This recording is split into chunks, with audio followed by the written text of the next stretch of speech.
Assalomu alaykum azizlarim, men Nadiya. Bugun yana sizlar bilan. Demak, bugungi mavzuyimiz kimlar uchun? Bu ajrim yoqasidagi er-xotinlar va ayriliqdagi sevishganlar uchun ataldi. Ya'ni u qaytadimi? Ayriliqdan keyingi haqiqat nima? Shu bo'yicha taro kartalari orqali energiya o'qiymiz. Agar siz ham sevgan insoningiz bilan ayrilib qolgan bo'lsangiz va ichingizda o'sha savol, u yana qaytadimi savoli sizni qiynayotgan bo'lsa, bugungi taro o'qishimiz aynan siz uchun nomlanadi. Ba'zan hayotimizga kirib kelgan insonlar chiqib ketadi, lekin qalbimiz ya'ni undan uzilmaydi. Ba'zan esa biz ushlab turgan inson allaqachon qalban bizdan uzilgan bo'lishi mumkin. Bugun bu kartalar orqali ko'ramiz, u siz haqingizda nima o'ylayapti, qaytish ehtimoli bormi yoki taqdir sizga yangi inson tayyorlab qo'yganmi. Demak, diqqat bilan karta tanlaysiz, ya'ni qalbingizga yaqin kartani tanlang va u insonni qalbingizdan o'tiring, energiyangizni jo'nating va menga keyin karta tanlang. Ikkita variant qilamiz. Har bir variant bo'yicha keyin ochirib qilamiz. Birinchi karta, ikkinchi karta. Demak, qalbingiz qaysiga tortgan bo'lsa, o'shani tanlagan bo'lsangiz, birinchi kartalardan boshlaymiz. Birinchi variantni tanlaganlar uchun.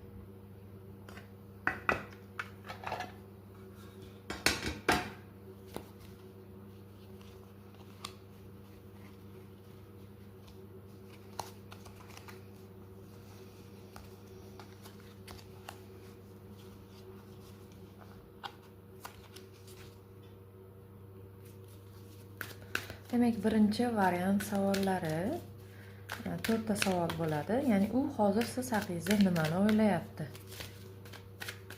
Birinchi savol. Uni qalbidagi tuyg'ulari qanaqa aslida? Va qaytish ehtimoli bormi? Qachon qaytadi? Va oxirgi savol, karta maslahati, siz bu vaziyatda nima qilishingiz kerak? Demak, birinchi karta va birinchi savolimiz. U siz haqingizda nimani o'ylayapti hozir?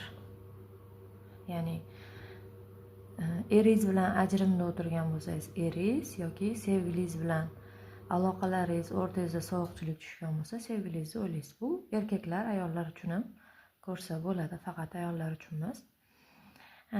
Arava kartasi tushdi. Bu karta kuchli energiyani bildiradi. Bu inson sizni kuchli, xarakterli va o'zini yo'lida qat'iy yuradigan inson deb o'ylar ekan. U siz bilan bo'lgan munosabatini eslaganda ichida bir savol doim bo'lar ekanda, men o'zi to'g'ri qaror qildimmi? Ba'zan u sizni yana qayta izlashni ham o'ylar ekan, sizga qaytishni ham o'ylar ekan, lekin g'ururi yo'l bermayapti. Ya'ni g'urur va yana bitta varianti nazorat qilish istagi ham bor. Ayriliqda qo'yib, sizni shunaqa unga bo'ysunadigan va sizni nazorat qila oladigan darajaga olib chiqmoqchi. Bu karta yana shuni ko'rsatadiki, u insonni hayotida hozir kurash yoki qandaydir muammolar davri bo'layotgan bo'lishi mumkin. Shu sababli ham u o'zini yo'li bilan ketishga harakat qilayotgan bo'lishi mumkin. Ya'ni diqqat e'tibori o'zini muammolari va o'zini qandaydir bir kurash davri bilan bo'layotgan bo'lishi mumkin. Moliyaviy muammolar ham bo'lishi mumkin. Qandaydir ishi yuzasidan shunaqa muammolar bilan kurashayotgan bo'lishi mumkin. Ya'ni u sizni unutmagan, lekin hozir hayotini tartibga solishga urinyapti. Sizni unutmagan, lekin o'ylaydi siz haqingizda. Ikkilanib ham qo'yadi, to'g'ri qaror qildimmi deb. Ikkinchi karta, uni qalbidagi haqiqiy tuyg'ulari aslida sizga qanaqa desak, Four of Cups kartasi tushdi. Bu karta 4 ta piyola kartasi. Ichkaridan juda ham tushkun holatda, mana chuqur o'y xayol energiyasini bildiradi, o'ylanish, ichki tushkunlik. Bu inson sizga nisbatan qalbida hissiyotlari bo'lgan yoki hali ham bor, lekin hozir qandaydir ichki qarama qarshilikda bo'lishi mumkin. Ba'zan inson bilasizmi, sevgini, unga berilgan sevgini kech tushunishi mumkin-da. Bunda shunaqa holat ham bo'lyaptiki, bu insonda siz unga bir baxt olib keluvchi insonligingizni kechroq tushunayotgan ham bo'lishi mumkin. O'sha narsalarni o'y-xayol qilyapti-da. U hozir siz bilan o'tkazgan davrlarni o'ylayapti, siz bilan bo'lgan lahzalarni eslayapti, lekin to'liq anglab yetmagan holatda o'ylayapti. Tushunyapsizmi? Hali ham to'liq anglab yetmayapti, lekin afsusi bor, pushaymoni bor. Bu karta shuni ko'rsatadiki, hali ham javob izlayotgan inson. Hali ham javob izlayotgan va qaror bera olmayotgan insonni ko'rsatadi. Qaytish ehtimoli bormi bu insonni desak, juda ham chiroyli karta tushdi. Sevgi xabarchisi bu karta. Demak, ko'pincha hissiyotlari bilan qaytishni bildiradi, yozishi yoki yarashuv harakatini bildiradi. Kutilmaganda, o'zingiz kutmagan holatda sizga qandaydir bir maktub kelishi mumkin, SMS yozishi mumkin, telefon qilishi mumkin, siz tomonga yurish qilishi mumkin. Bu shunaqa chiroyli karta. Yana gaplashishni, yuragidagi gaplarni aytishni xohlayapti. Ba'zan u sizga yaqinlashish haqida juda ham ko'p o'ylayapti. Demak, qaytish ehtimolini butunlay yopgan degani emas, ochiq qaytish ehtimoli yuqori, ya'ni bu birinchi variantni tanlagan insonlarda. Demak, hissiyotlarni tushunib yetgandan sirati siz tomonga harakatni boshlaydi. Juda ham oz qoldi. 4-chi karta maslahati, nima qilishingiz kerak desak, juda ham chiroyli karta. Yana 10 ta kosa kartasi. Bu baxt, xotirjamlik, mana rasmidan ko'rsangiz ham bo'ladi. Baxtli oila, tinchlik, xotirjamlik energiyasini bildiradi. Sizga shuni aytyaptiki, siz shaxsan o'zingiz hozir kim ko'rayotgan bo'lsa va bu variantni kim tanlagan bo'lsa, sevgiga va baxtga loyiqsiz. Agar bu inson sizni taqdiringiz bo'lsa, yo'llaringiz yana tutashadi albatta, deyapti. Agar bu inson sizga nasib bo'lmagan bo'lsa ham, hayot sizga bundan ham yaxshi, bundan ham chiroyli baxtni tayyorlab qo'yibdi. Ya'ni shunaqa sizni baxtli qiladigan inson hayotingizga kirib keladi, deyapti. Eng muhim narsa, qalbingizni hech qachon yopmang, noumid bo'lmang.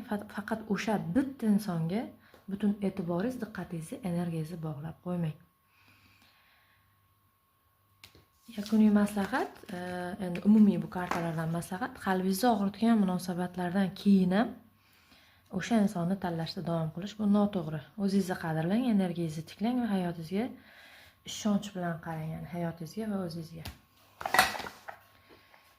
Ikkinchi karta, ikkinchi variantni tanlaganlar uchun.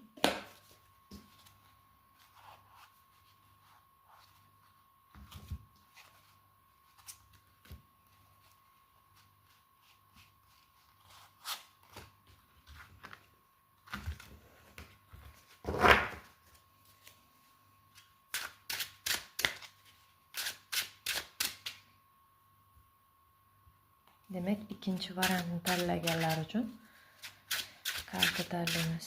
Nega sizdan uzoqlashdi?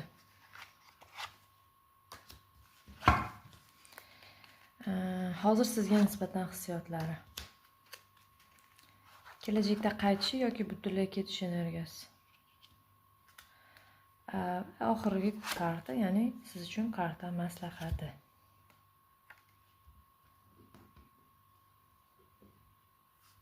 Demak,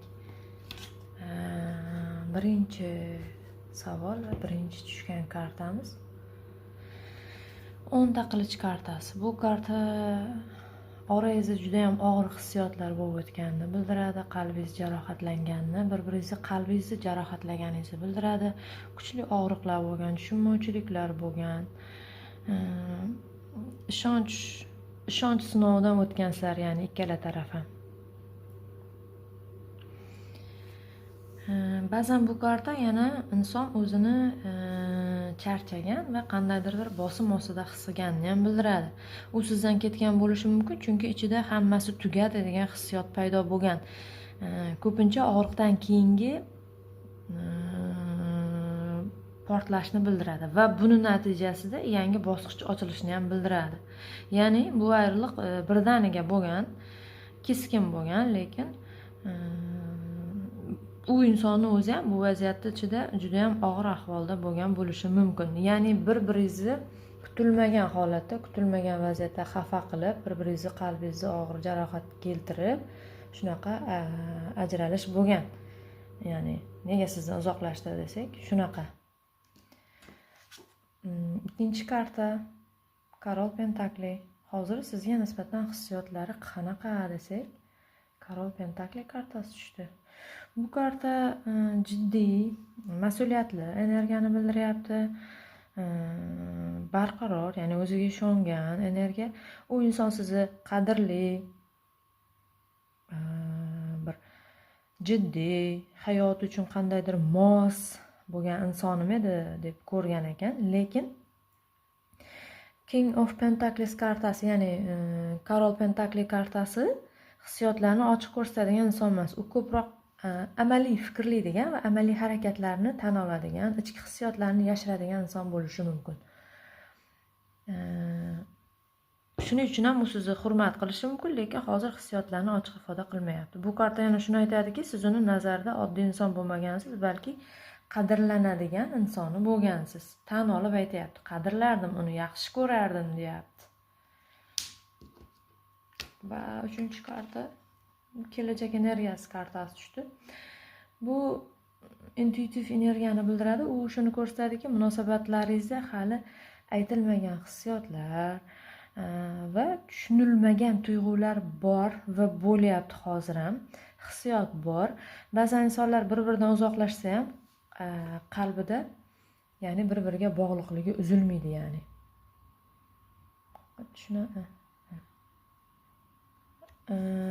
Va kelajakda yana siz bilan gaplashadi va sizga tushuntirishga harakat qiladi va birdan paydo bo'lish ehtimoli bor. Bu karta ya'ni kelajak kartasi. Va bu karta yana shuni aytadiki, haqiqatni eng yaxshisi aslida sizni o'zingizni ichingiz sezib gapiryapti, deyapti.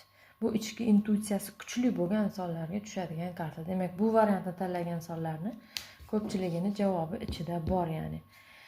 Agar qalbingiz bu inson bilan yo'llaringiz yana tutashishini sezsa, bu hech qanaqa bejizga emas, aynan o'sha narsa bo'ladi degani. Ya'ni qalbingizdan aniq sezyapsiz, to'g'ri bo'ladi, deyapti. Sezgingiz kuchli degani. Demak, bu agar hozir shu insoningiz bilan birga bo'lish yoki sizga telefon qilishini qalbingizdan sezayotgan bo'lsangiz, shu bo'ladi. Agar yo'q, endi menga qayta telefon qilmaydi, endi bog'lanmaymiz, endi tugadi deb o'ylayotgan bo'lsangiz ham aynan shu bo'ladi. Ya'ni har kimni o'zini qalbi gapiryapti. 4-karta eng to'g'ri yo'l nima siz uchun desak, 6 tanga, shestorka pentakli kartasi tushdi. Muvozanat kartasi. Bu kartalar sizga shuni aytayaptiki, munosabatlarda berish va olish teng bo'lishi kerak, deyapti. Muvozanat bo'lishi kerak, deyapti. Agar siz ko'p berib, kam olgan bo'lsangiz, bu energiyani o'zgartirib yuboradi munosabatdagi. Buning natijasida munosabat buziladi. Agar siz kam olib, u ko'p bergan bo'lsa ham shunaqa bo'ladi. Muvozanat bo'lishi shart edi, deyapti bu munosabatda. Sevgida ham, hurmatda ham, bir-biringizga e'tiborda ham, bir-biringiz bilan iliq, mehrli munosabatingizda ham muvozanat bo'lishi juda muhim edi, deyapti. Eng muhim yo'l bu joyda ko'proq siz berganingizni ko'rsatyapti va eng muhim to'g'ri yo'l siz uchun o'zingizni qadrlang va o'zingizga ham mehr bering. O'shanda sizning energiyangiz ko'tariladi, o'zingizga bo'lgan ishonchingiz ko'tariladi va buni albatta u sezadi. Chunki insonlar energiya orqali gaplashadi. Buni men ko'p bora videolarimda aytganman. Demak, ikkinchi variantni tanlaganlar uchun yakuniy xulosa: munosabatingiz hali ham tugallanmagan. Energiya bor, deyapti, lekin kartalar sizga shuni aytayaptiki, taqdir sizni faqat qadrlaydigan inson bilan baxtli qiladi, deyapti. Agar sizni bu inson qadrsiz qilgan bo'lsa va faqat siz unga butun e'tibor diqqatingizni bergan bo'lsangiz, bu munosabat tugaydi. Agar siz unga berib va siz undan yetarlicha olgan bo'lsangiz, bu munosabatingiz davom qiladi. Bu energiyangizga bog'liq. Demak, birinchi, ikkinchi variant uchun karta tanlovimiz va karta o'qishimiz tugadi. Agar bu sizga yoqqan bo'lsa va qandaydir foydali bo'lgan bo'lsa, albatta fikrlaringizni kommentda kutib qolaman. albatta kanalimga obuna bo'ling va like bosing. Va yana videoning oxirida qisqacha hayotingizga sevgi, omad yoki moliyaviy oqimlaringizni ochadigan shaxsiy energetik kod olish istagingiz bo'lsa, ya'ni shunaqa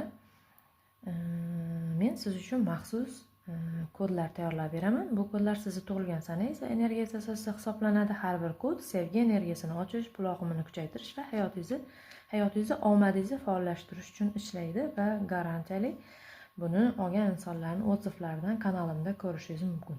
Qanday ishlatasiz, qanaqa aktivlashtirasiz, hammasini tushuntiraman.